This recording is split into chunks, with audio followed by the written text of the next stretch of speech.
Inaprubahan na ng gobyerno ng Israel ang ceasefire at hostage release deal nito sa Hamas sa Gaza.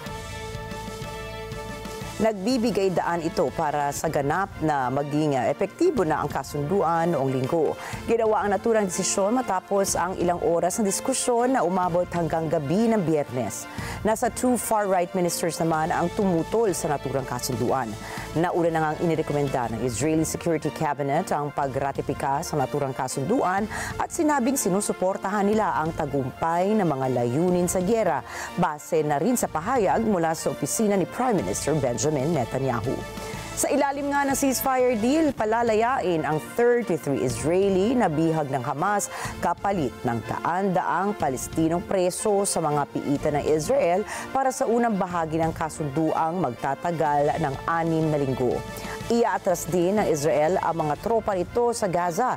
Papayagan ang mga Palestinong makabalik sa kanilang mga tahanan at pahihintulutan ang daan-daang humanitarian aid kada araw sa Gaza.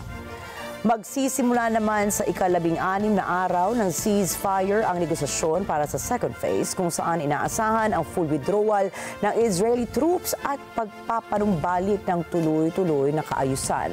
Sa ikatlo at huling bahagi ng kasunduan, ang reconstruction naman ng Gaza na posibleng aabutin ng ilang taon at ang pagbabalik sa mga natitirang mga labi na mga nasawing bihag ang pagtutuunan ng pansin.